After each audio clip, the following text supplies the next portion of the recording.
Everything changes in a matter of seconds. A sudden, unexpected gust of wind sweeping across a frozen stadium. A single, unseen cut on a rock-hard field. A split second of hesitation in the pocket as a 300-pound defensive lineman violently closes the gap. You see, the National Football League is a theater of absolute extremes. It's a place where the margins between winning a championship and losing everything are so razor-thin, they're practically invisible to the naked eye. Welcome to This Explainer. I'm your host, and today we're unpacking a gripping, high-stakes narrative together. We aren't looking at the obvious headlines today, folks. We're not talking about superstar quarterbacks demanding trades or wide receivers holding out for record-breaking contracts. No.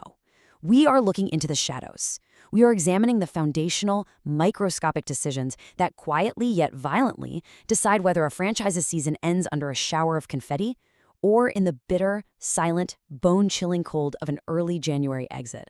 Let's dive right into this.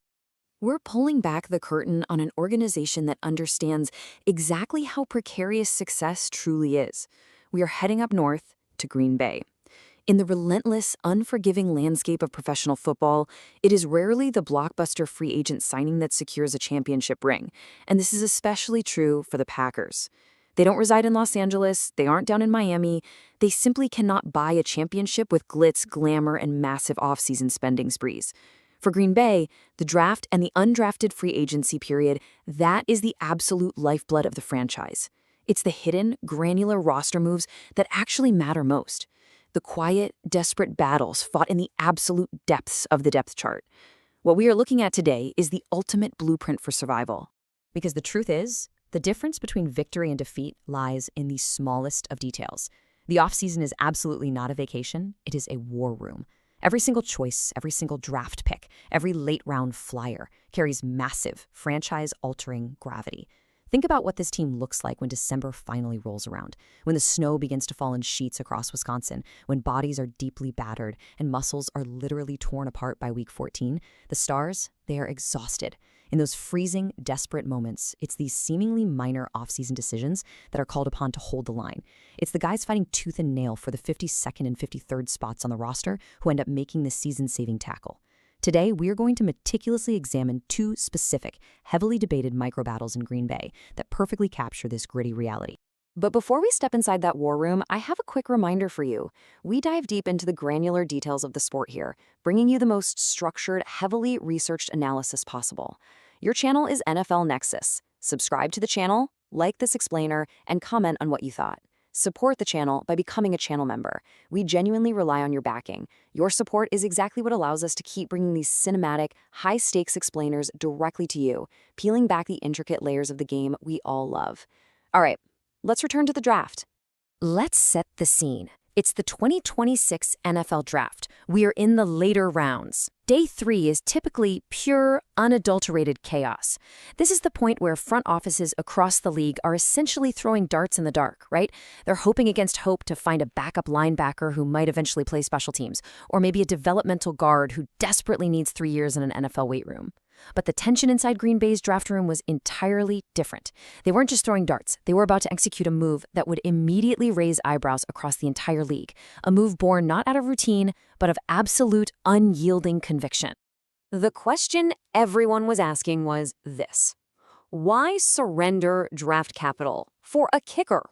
I want you to really think about it. Modern NFL front offices treat draft picks like pure gold. They are the currency of hope for a franchise. In today's heavily analytics-driven era, giving up draft capital, which essentially means actively shrinking the number of lottery tickets you hold for premium positions like an edge rusher or a shutdown cornerback, just to select a special teams player, that's considered heresy by a lot of experts. It is widely viewed by analysts as a massive, deeply controversial gamble. It requires a level of absolute certainty that is incredibly rare in this league. So the crucial point we have to figure out is, what exactly did the Green Bay brass see on film that made this massive gamble feel absolutely necessary? General Manager Brian Gutekunst didn't just sit back in his chair, cross his fingers, and hope his guy would miraculously fall into his lap in the 7th round. He orchestrated a highly aggressive strike. He deliberately packaged 2 7th-round picks to move back up into the 6th round. The target of the sniper-like move, kicker Trey Smack. This wasn't some passive, let's see what happens selection. It was a targeted acquisition. Think about the weight of that. The Packers were truly willing to sacrifice their future depth just to create intense, undeniable competition at the kicker position. But I promise you, this wasn't simply a spreadsheet decision driven by positional needs. The truth goes much, much deeper than that. To truly understand this, we have to look behind the closed, locked doors of the war room and uncover what was really being said in those intense moments. New special teams coordinator Cam Ackard, who came in to replace Rich Bisaccia this offseason, shed some incredible light on this exact moment. He revealed, and I quote, "It was a collaborative effort. You give your opinion, you say what you're convicted in, and then obviously they make those decisions." Ackard emphasized that when you sit in that high-pressure room, you aren't just looking at a rookie's first year. You are projecting what that human being will be in year 2, year 3, year 4. The conviction in that room was completely palpable. They weren't just drafting a leg, folks. They genuinely believed they were drafting a multi-year cornerstone for their franchise. So, what makes a kicker a cornerstone? To truly understand why Trace Mack was the ultimate target of this high-stakes maneuver, we have to talk about the brutal, totally unforgiving reality of playing professional football in Green Bay, Wisconsin. Let me paint a picture for you. Late December in Lambeau Field is unlike anywhere else on Earth. The frozen turf literally feels like solid concrete under your cleats. The football itself hardens in the freezing temperatures until it feels like a heavy, frozen boulder. Kicking it is like kicking a cinder block barefoot. And then there is the wind. Lambeau is a place where careers are frozen solid, where the wind doesn't just blow across the field, it actively attacks.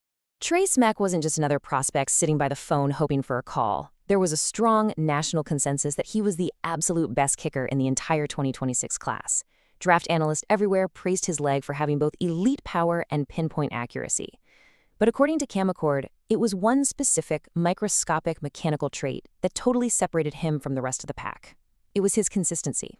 Specifically, a straight ball, a ball that simply doesn't move a lot in the air. You see, mechanics matter immensely here. If a kicker has a natural hook or a draw to their kick, the wind will catch that spin and exaggerate it tenfold. Smack kicks with a pure end-over-end rotation.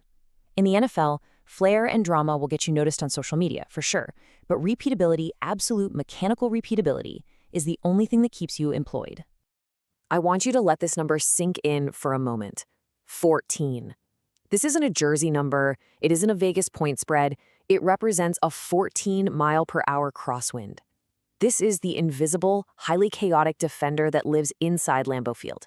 It is a harsh, biting force that can take a perfectly struck, game-winning football, catch the seams in midair, and violently shove it completely outside the uprights in the blink of an eye. You can do absolutely everything right. Perfect snap, perfect hold, perfect contact, and this invisible defender will still completely ruin your season. This is the exact hostile environment the Packers are drafting for. Listen to the deep philosophy behind this controversial gamble directly from Ackard himself. He said, "I don't need a guy that can kick 65 yards personally. You're going to need the 45-yard ball with a 14-mile-per-hour crosswind." Let that sink in. Green Bay doesn't care about a 65-yard novelty trick for a viral highlight reel. They need absolute mechanical reliability in the freezing elements when the season is on the line and everyone is holding their breath. Smack's ball flight, tight, straight, unwavering, was the master key. Now he enters a 90-man roster where he will face a long, incredibly grueling competition against seasoned, battle-tested veterans like Brandon McManus and Lucas Haversick. The stakes are immense. Every single kick in training camp will be heavily, intensely scrutinized. As intense as the battle on special teams is shaping up to be, the tension is just as thick on the offensive side of the ball. Let's pivot our focus away from the kickers and down into the trenches. The NFL at its core is a massive war of attrition, and nowhere is that violent, bone-crunching reality more evident than at the running back position. The Packers obviously made a massive, headline-grabbing splash by signing Josh Jacobs to be their lead back.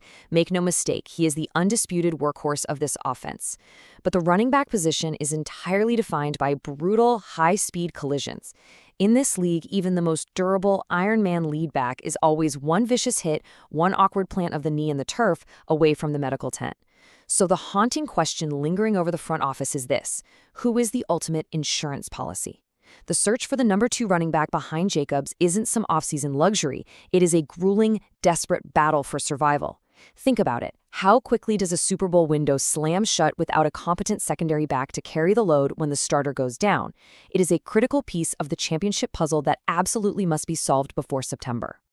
To fill this massive void, the Packers have assembled what can only be described as a heavyweight fight card.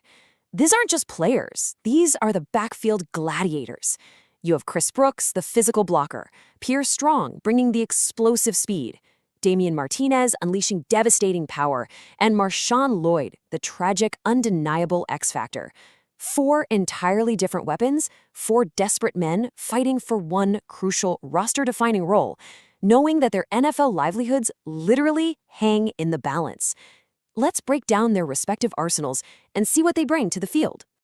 The true beauty of this impending competition is the stark, dramatic contrast in exactly how these athletes play the game. Running backs coach Ben Simmons isn't just looking for bodies, he is looking at a highly diverse menu of violence, agility, and pure force. The contrast between these guys is incredibly stark. On one side, you have Damian Martinez, a 7th-round pick who actually coined himself Beast Mode 2.0. And honestly, when you turn on his college film, the nickname totally makes sense. He drops his shoulder, he shatters tackles, and he brings an elite, brutal power to the inside game, averaging a staggering 6.3 yards per carry during his time at Miami. On the exact opposite side of the spectrum, you have Pierre Strong, a former 4th-round pick originally drafted by the Patriots. He represents the sheer, unadulterated speed element. He's a space player who boasts a highly efficient career 5.0 yards per carry. When he hits the edge, he flat-out ruins defensive backs' pursuit angles, boasting game-breaking runs of 40 and 44 yards on his professional resume. It's a classic matchup, power versus speed. Inside the tackle's brutality versus open field explosiveness. But whatever you do, do not forget the enforcer of the group, 3.79. That specific number is Chris Brooks' career average of yards after contact. Brooks is not the flashy open field runner who is going to make the highlight reels. But what he brings to the table is immense, overwhelming force. He runs with a highly violent purpose. But more importantly, we have to look at the microscopic detail of pass protection. Brooks has proven himself time and again to be physical, highly reliable blocker. In the NFL, missing a blitz pickup doesn't just result in a bad play for negative yards. It puts your multi-million-dollar franchise quarterback flat on his back, and it can literally end your entire season in a fraction of a second. A running back who will willingly throw his own body into the line of fire to chip a 260-pound edge rusher, that guy is worth his weight in gold. We have seen the incredible power of Martinez. We've talked about the blinding speed of Strong. We have seen the vital quarterback-saving protection of Brooks. But now, we absolutely must elevate the stakes and zoom in on the most fascinating, tragic, and potentially explosive piece of this entire Green Bay offense. I want you to really consider the profile of Marshawn Lloyd. He was drafted in the 3rd round back in 2024. He weighs a punishing 220 pounds, yet he runs a blinding 4.48 40-yard dash. He possesses the raw, brute power to run straight through a middle linebacker's chest, coupled perfectly with the breakaway speed to take the ball to the house from literally anywhere on the football field. It is the absolute elite, generational physical profile that scouts dream about. But then, there's the tragic flaw. 32 consecutive games missed. It is a devastating juxtaposition to look at. The inherent fragility of the human body has betrayed him time and time again. One brutal injury after another has trapped a generational talent on the sideline, agonizingly limiting him to a single game in 2 entire seasons. But here's the thing. If he can just stay on the field, the entire dynamic of this football team changes overnight. Coach Ben Simmons is incredibly blunt about his immense potential. He said, "He can do things that the other guys can't. He's the fastest and the quickest guy that we have." Simmons noted that Lloyd's lower half is currently stronger than it has ever been in his life. He finally had a full, rigorous offseason working with the training group, building up the heavy armor required for Sunday football. He is the ultimate X factor. Think about it. If Marshawn Lloyd is finally healthy, he doesn't just win the number 2 job. He goes completely nuclear. He completely transforms the entire identity and the absolute ceiling of the Green Bay Packers offense. But the ghost of the past still lingers heavily in the facility. We will end with this haunting quote from Simmons. "We're very optimistic, but we've all been optimistic before, so we just gotta wait and see what's going to happen." It's an ominous, chilling reminder of the utter fragility of potential in the National Football League. The draft picks have been made, the roster has been forged through the blistering fires of training camp, and the bitter, freezing elements of Lambeau are waiting just around the corner. Will this microscopic blueprint be the rock-solid foundation of a Lombardi trophy, or will the razor-thin margins of injury and the brutal winds of winter tear it all down once again? When the time finally comes to rely on a rookie kicker in the freezing crosswinds, or a battered running back room on a critical 3rd down, what will happen? The story of the Green Bay season is far from over, but the pieces are finally on the board.